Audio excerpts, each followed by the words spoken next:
2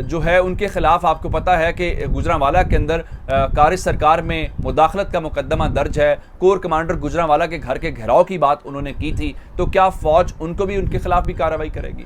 general Musharraf کے خلاف بھی کارروائی کرے گی؟ یا جتنے باقی لوگ ہیں, جنرل قیوم ہیں اور بہت سارے لوگ ہیں جو اس وقت ایم این ایز ہیں, وہ بھی سیاست کے اندر ہیں, کیا ان کے خلاف بھی کارروائی ہوگی؟ کیا وہ بھی ادارے کے ڈسپلن کے پابند ہیں؟ یہ تھوڑا سا معاملہ جو ہے وہ اس طرف جائے گا, کیونکہ الزام یہ لگایا ہے جو انصار عباسی صاحب کے مطابق کہ ان میں سے کچھ لوگ ایسے ہیں جو حکومت ختم ہونے کے بعد ریٹائرڈ فوجی افسران, جس میں 3 ریٹائرڈ جنرلز لیول کے لوگ ہیں, بتایا گیا جی وہ تحریک انصاف کی سوشل میڈیا مہم کا حصہ بن گئے تھے, اور کچھ افراد ایسے تھے جن کو پیغام دیا گیا تھا اور اس کے بعد وہ واپس آ گئے تھے, تو ان کے خلاف کارروائی نہیں کی گئی. اب یہ صورتحال اس وقت ادارے کے حوالے سے ہے اور ادارہ اس قسم کی کارروائیاں کرنے کے اوپر مجبور ہو گیا ہے. اب آگے چلتے ہیں.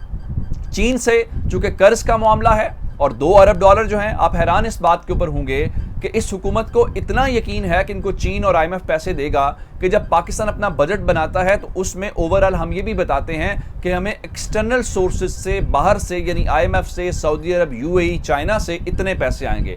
اس حکومت نے بجٹ کے اندر کہیں پہ نہیں بتایا, جو ان کو ایمان کی حد تک یقین ہے کہ نہ ہمیں چین پیسے دے گا اور نہ ہی ہمیں IMF پیسے دے گا. اب خبر یہ ہے کہ چین اپنا $2 ارب واپس دینا چاہتا ہے, اور مفتاح اسماعیل صاحب تو دعویٰ کر چکے ہیں ری فائنینسنگ کا, لیکن وہ باتوں اور دعووں کی حد تک ہے. پھر انہوں نے ان سے سوال یہ ہوا تھا کہ آپ نے جو بجٹ بنایا ہے یہ ڈالر کے حساب سے بنتا ہے نا, تو ڈالر کے کس ریٹ کے اوپر؟ تو اس سوال کا جواب بھی انہوں نے دیا. ان سے پوچھا گیا کہ IMF والے, چین والے پیسے, کہا جی ہماری غلطی ہے, آپ نے غلطی کی نشاندہی کر دی ہے.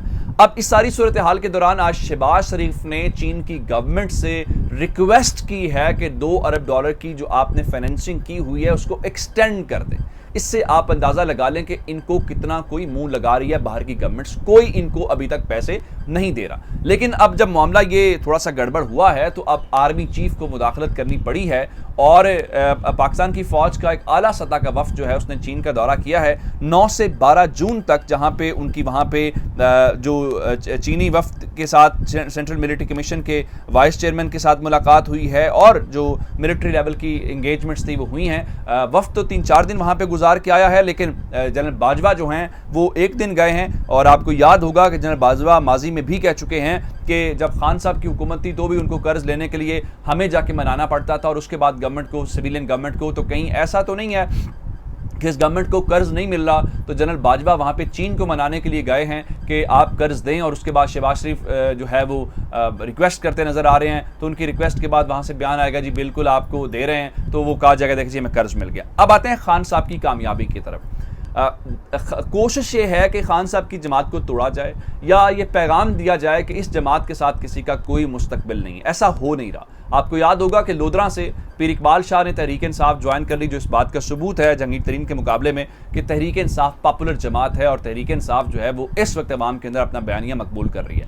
اب کچھ رہنما تحریک انصاف کی حکومت کے اندر آ کے لوگ بہت سارے ناراض ہو جاتے ہیں, ان کو منصب نہیں ملتے, اور پھر خان صاحب بھی کہتے ہیں کہ ان سے کچھ غلطیاں ہوئی ہیں, تو اب وہ اپنے نظریاتی لوگوں کو ذرا اپنے قریب کر رہے ہیں, واپس لا رہے ہیں, ان کو عہدوں سے نواز رہے ہیں. اس میں حامد خان ایک بڑا نام تھے. حامد خان کچھ کیسز بھی ریپرزینٹ کرتے تھے PTI کو, بڑی ایک معتبر آواز ہیں, ایک سلجھی ہوئی سمجھی ہوئی آواز ہیں, لیکن وہ گورنمنٹ سے کے ہوتے ہوئے تحریک انصاف سے الگ ہو گئے تھے.